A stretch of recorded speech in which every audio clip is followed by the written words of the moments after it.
भारत के पूर्व उपराष्ट्रपति जगदीप धनखड़ अपने इस्तीफे के बाद पहली बार सामने आए। उन्होंने हाल ही में राजस्थान विधानसभा में पेंशन के लिए आधिकारिक आवेदन दिया है। पूर्व उपराष्ट्रपति जगदीप धनखड़ ने 22 जुलाई को अपने पद से स्वास्थ्य कारणों का हवाला देते हुए इस्तीफा दे दिया था।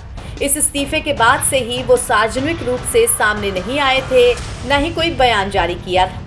राजस्थान विधानसभा सचिवालय को जब धनखड़ का पेंशन के लिए आवेदन मिला तो उसे आगे की प्रक्रिया के लिए भेज दिया गया। विधानसभा अध्यक्ष की ओर से बताया गया है कि इस पर आवश्यक कार्रवाई की जा रही है। जगदीप धनखड़ ने अब तक अपने आवास के लिए कोई आवेदन नहीं किया है, लेकिन पेंशन के लिए ये उनका पहला कदम है। यहाँ आपको बता दें कि पूर्व उपराष्ट्रपति राजस्थान विधानसभा की 10वीं विधानसभा के सदस्य थे। उन्होंने वर्ष 1993 में कांग्रेस के टिकट पर किशनगढ़ सीट से चुनाव जीतकर विधायक के रूप में कार्य किया था। राजस्थान में पूर्व विधायकों को हर महीने 35,000 रुपए की पेंशन मिलती है। यदि कोई पूर्व विधायक 70 साल से अधिक उम्र का है तो उसे 20% अतिरिक्त पेंशन मिलती है और 80 साल के बाद ये बढ़कर 30% अतिरिक्त हो जाती है।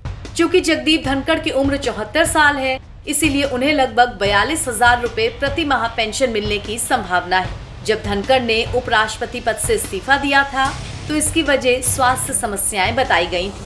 हालांकि विपक्ष ने इस फैसले पर सवाल उठाया था और कहा था कि इसके पीछे कई और कारण हो सकते हैं, मगर हाल ही में गृह मंत्री अमित शाह ने अपने एक इंटरव्यू में स्पष्ट किया कि धनखड़ ने स्वास्थ्य संबंधी समस्याओं के कारण ही इस्तीफा दिया। इन्होंने अपने आरोग्य का हवाला देते हुए इस्तीफा दिया है, स्वास्थ्य का हवाला देते हुए, और उन्होंने सरकार के मंत्री, प्रधानमंत्री और सभी सदस्यों का हृदय से उनके अच्छे कार्यकाल के लिए धन्यवाद किया है। बैकग्राउंड इन्फॉर्मेशन तो बाहर निकल रहा था ना कि वो कुछ ट्राई कर रहे थे, ये भी बात निकल रही है कि शायद कू कर रहे थे।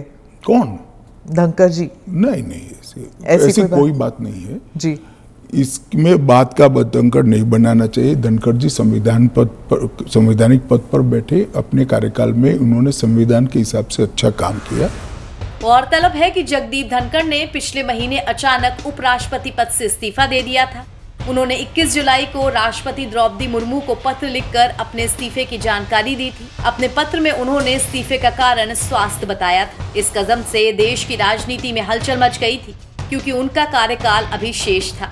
जगदीप धनखड़ को लेकर लगातार विपक्ष केंद्र सरकार को घेर रहा है। धनखड़ का जिक्र करते हुए लोकसभा में राहुल गांधी ने भी सवाल उठाए थे, तो वरिष्ठ वकील कपिल सिब्बल ने चुटकी लेते हुए कहा था कि अब तक उन्होंने लापता लेडीज के बारे में सुना था, लेकिन लापता वाइस प्रेसिडेंट का किस्सा पहली बार सुनने को मिला है। उन्होंने विपक्ष से गुजारिश की थी कि जगदीप धनखड़ की सुरक्षा को लेकर सतर्क रहें। खैर, अब विपक्ष के इन सारे कयासों पर पूर्व उपराष्ट्रपति जगदीप धनखड़ ने खुद ही विराम लगा दिया है, जिससे सबको पता चल गया है कि वो लापता नहीं बल्कि सब कुछ ठीक है।